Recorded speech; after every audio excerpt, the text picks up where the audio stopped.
누구의 주장이 진실일까요? 어느 쪽의 논리가 더 타당성이 있을까요? 이슈 털어주는 여자는 SNS상에 확인되지 않은 메시지에 대해서 해당 정책 책임자를 직접 만나 명확하게 밝혀보는 팟캐스트 오디오 방송입니다. 현재 핫 이슈가 되고 있는 국토교통부 정책에 대한 사실 여부를 지금부터 확인해 보겠습니다.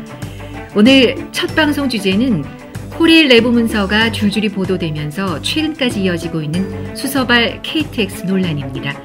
공기업 경영 효율화를 명분으로 한 수서발 KTX 분할이 사실상 민영화로 가는 전 단계이다라고 주장하는 입장은 아직까지 의구심을 거두지 않고 있습니다. 철도 산업의 방향을 놓고 논란이 되고 있는 이슈들, 그럼 지금부터 차례로 털어보겠습니다. 김경욱 철도국장 나오셨습니다. 네, 철도 산업에 대한 고민이 참 많으실 텐데요. 그렇습니다. 네. 네, 자, 오늘 이슈들을 차례로 살펴보겠습니다. 첫 번째 질문입니다. 김명환 철도노조 위원장이 8일 오후에 기자회견을 열었습니다. 김복환 철도공사 상임이사와 김용구 재무관리실장이 각각 수서발 KTX 법인의 대표이사와 감사를 겸직하는 것은 위법이다, 이렇게 주장을 했는데요. 코레일과 수서발 KTX 법인의 임원 겸직은 위법, 그렇기 때문에 면허 발급을 취소해야 한다라고 코레일 노조가 정부에 촉구했습니다. 겸직, 위법이 맞습니까? 코레일하고 수서고속철도 주식회사는 모자 회사가 아니긴 하지만 완전 별개의 회사입니다. 그래서 이제 직원 자체도 뭐 파견되거나 겸직을 하는 게 아니라 완전히 분리돼서 운영되는 게 맞습니다. 근데 다만 이제 현재는 회사를 설립하는 단계에 있기 때문에 아주 초기 단계에 좀 한시적으로 겸직이나 파견을 허용해주고 있고요. 그 기간은 이제 1년으로 제한을 할 겁니다. 그래서 현재는 준비 과정을 코레일 파견 직원들 중심으로 충실하게 추진을 하고 나면은 뭐 회사 정식으로 운영하기 이전까지 KTX 운영 이전까지는 인사적으로 완전히 분리가 될 것입니다. 다음에 노조위원장이 이제 위법 문제를 제기했는데 이 부분은 뭐 위법은 아닙니다. 현재 수서발 법인 자체가 100% 코레일 자회사 형태를 띠고 있기 때문에 관련 규정상 허용되는 범위 내에 있는 것으로 저희는 생각을 합니다. 그렇군요. 정봉주 전 의원의 팟캐스트 정봉주의 전국구 혹시 들어보셨을까요? 뭐 직접 듣지는 못했습니다만은 네. 그 내용은 들어서 알고 있습니다. 지난 6일에 처음 방송이 됐죠. 근데 첫 회 내용이 KTX 민영화와 59%의 비밀이었습니다. 내용을 보면 수서역 일대의 역세권 특혜 개발, 또 대한민국 블루오션이 철도 산업을 외국에 내줄 수 있는 의혹을 제기한다, 이렇게 표현을 했거든요. 역세권 특혜는 무엇이고 또 공기업을 민간기업에 팔면은 선진국 외국 자본이 들어오게 되고 그럼 우리 철도가 완전히 개방되는 거 아닌가, 이런 염려들을 하는 것 같습니다. 의혹이라고 표현된 부분을 좀 밝혀주시겠습니까? 왜 첫 번째 주제로 수서 KTX를 택했는지 제가 잘 모르겠는데 좀 잘못 짚으신 것 같은 느낌이 듭니다. 이제 개발 특혜 의혹을 제기했었는데요. 현재 뭐 수서 고속철도, 수도권 고속철도 이제 건설 사업이 진행되고 있습니다만은 이게 결정된 시기가 2007년도 12월입니다. 당시 이제 참여정부 말기에 그때 이제 결정이 이루어졌고 그 이후로 쭉 프로세스가 진행돼서 지금 가고 있는 부분인데, 그렇다면은 이제 정 의원께서 주장하시는 거는 당시 참여정부 인사들께서 이런 개발 특혜를 얻기 위해 가지고 이걸 추진했다는 건데 아마 그렇게 주장하실 리는 없는 것 같은데 아마 사실관계 파악을 잘못하신 거로 저희는 생각을 하고요. 그다음에 철도가 외국에 개방이 된다고 하는데 철도는 기본적으로 면허를 받아야지 운영하는 거 아닙니까? 근데 저희가 한미 FTA에 면허를 이렇게 국토교통부 장관이 재량행위로 선택을 해서 줄 수 있도록 해놨습니다. 그래서 장관이 면허를 주지 않는데 어떻게 이 부분이 들어올 수 있느냐, 뭐 이 부분은 좀 성립이 안 되는 얘기라고 저는 생각을 합니다. 네, 그럼 흔히 철도 경제적 잠식 뭐 이런 표현들이 사실과는 전혀 다르죠. 글쎄요, 뭐 실제 진입을 해야 잠식이 될 텐데 저희는 면허를 줄 생각이 전혀 없습니다. 외국 쪽에는.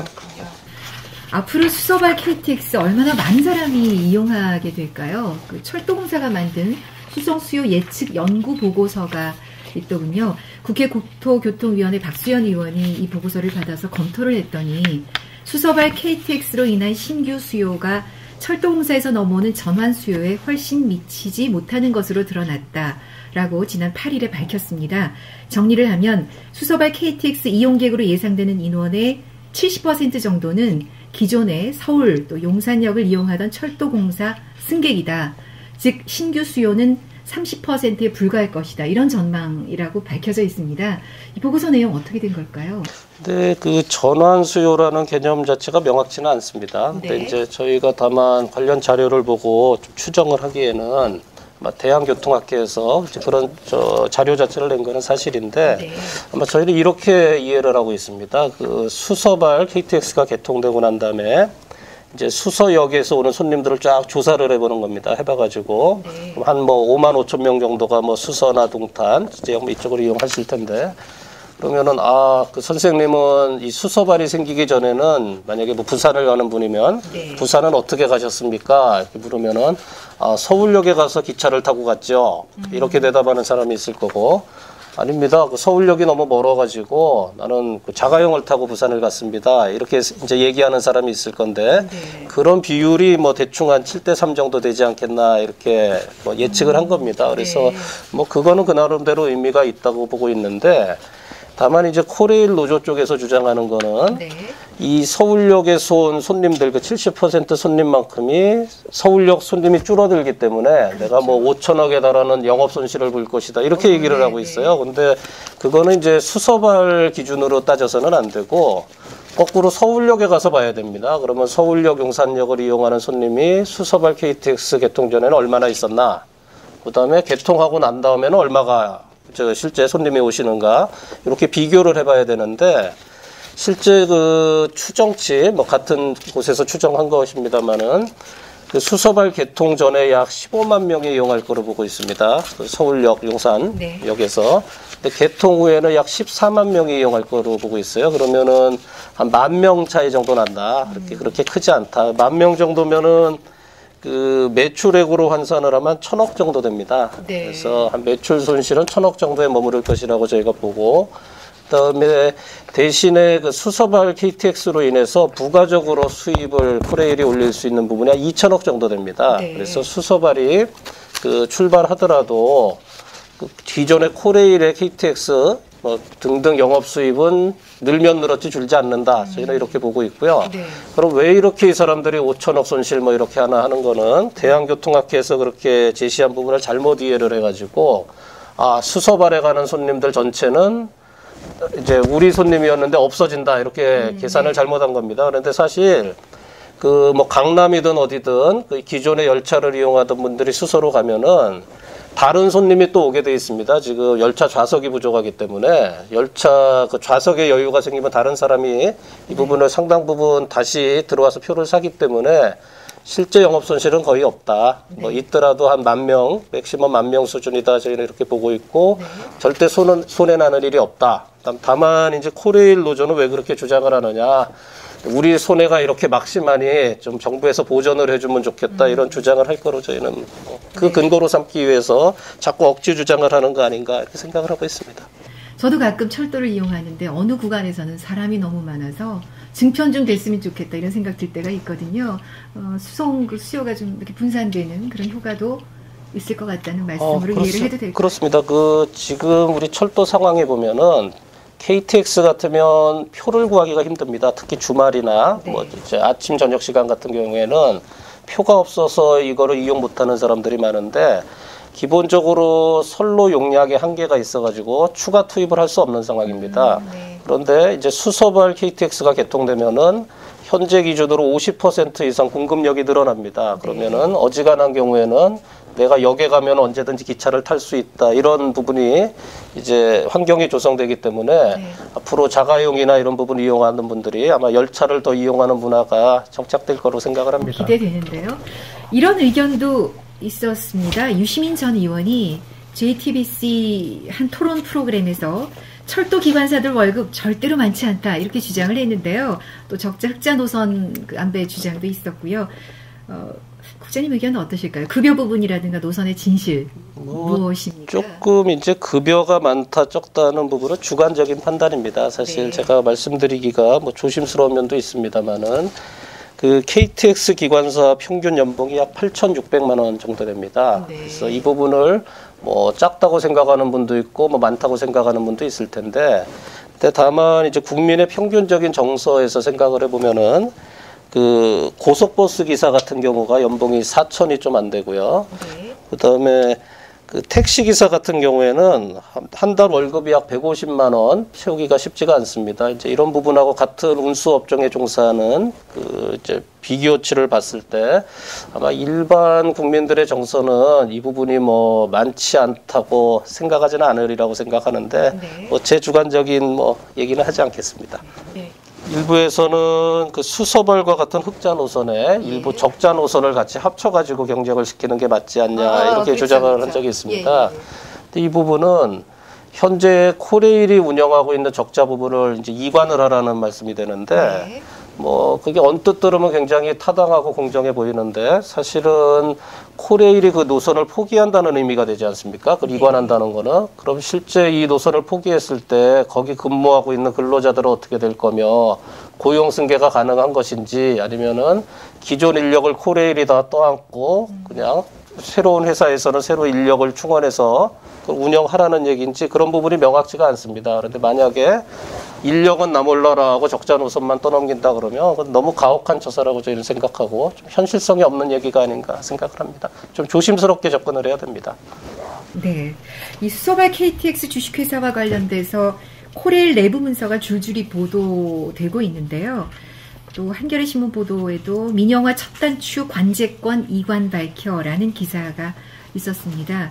코레일 내부 문건이라면서 공개를 했고요. 또 앞서서는 수서발 KTX 연봉 코레일보다 더 높아 이 기사도 있었거든요. 이 보도 내용도 좀 사실 여부를 밝혀주시죠. 그 관제권 이관에 대해서는 이제 전혀 검토를 하지 않고 있습니다. 저희가 작년 6월에 철도산업발전 방안을 발표를 했는데 거기 어디에도 관제권에 대한 부분은 들어있지가 않고요. 아마 이렇게 주장을 했다 그러면은 좀 사실관계를 잘못 알고 뭐 보도를 한 거로 보이고 그다음에 그 수서 고속철도 주식회사는 아직은 보수 규정이나 연봉 이런 게 없습니다. 이제 막 설립된 회사이기 때문에 그래서 지금부터 그 부분을 만들어 가야 되는데 다만 참고 자료로 그 철도공사에서 용역을 한 부분이 있습니다. 그 용역 결과에 보면은 기존 철도공사 수준을 유지하든지 오히려 더 늘어나는 식으로 용역을 가져왔어요. 그래서 네. 저희 정부에서는 이 부분을 인정하지 않을 생각이고 다시 검토를 할 생각입니다. 그래서 이제 코레일의 이 부분을 시켜놨더니 자기 수준으로 딱 검토를 해왔는데 코레일 자체가 저희는 좀 방만한 부분이 있다고 보기 때문에 좀 다시 검토를 해서 아주 슬림하고 평균 인건비를 낮추는 구조로 저희가 재조정을 할 계획입니다. 네. 최근까지도 철도 민영화 논란이 이렇게 이어지고 있어서 참 답답하다, 안타깝다 이런 느낌들을 많이 갖고 계실 것 같습니다. 오히려 우리가 해외 시장에 좀 진출해야 되지 않나 이런 이야기들도 많은데요. 네, 그 부분은 어떻습니까? 해외 시장 진출하는 게 이제 여러 형태가 있을 수 있는데요. 이제 운영 부분 같으면은 이제 대륙철도 연결 부분이 이제 제일 중요하고요. 그런 대륙철도 연결될 시대에 대비해 가지고 우리 국내 역량을 많이 쌓아놔야 됩니다. 네. 그리고 만약에 대륙철도 시대가 되면은 외국 철도 회사하고 직접 경쟁을 해야 되는데 네. 지금 정도 대규모 적자를 보는 실력 가지고 저기 철도가 실제 연결됐을 때 버틸 수 있을까? 네. 이런 부분이 굉장히 우려가 되고요. 또 하나 이제 건설이나 기술 면이 있습니다. 이 부분은 저희가 상당히 앞서 있는 부분이고 또 차량 제작 부분이나 이런 부분의 수출은 또 그 나름대로 의미가 있기 때문에 저희가 추진을 강력하게 해볼 생각을 가지고 있습니다. 그런 의미에서도 국가 발전이라는 큰 틀에서 이 철도 산업에 대한 묘수랄까요? 철도 경쟁 체제 도입 논란이 빨리 끝을 맺었으면 좋겠다라는 생각을 그렇습니다. 갖게 됩니다. 네, 그 경쟁력을 갖추는 게 가장 중요하고요. 경쟁력을 갖추고 이렇게 부채 문제를 해소해 놔야지 굉장히 떳떳한 겁니다. 그래서 우리 모든 철도 가족들이 좀 힘을 합쳐가지고 이런 문제 해결하는데 힘을 쓸 때지 내부적으로 분열할 때는 아니라고 저희가 생각을 하고 있습니다. 네, 여기까지 말씀 듣겠습니다. 수서발 KTX 핫 이슈를 말한다. 김경욱 철도국장과 함께했습니다. 이슈 털어주는 여자 신영란이었습니다. 안녕히 계십시오.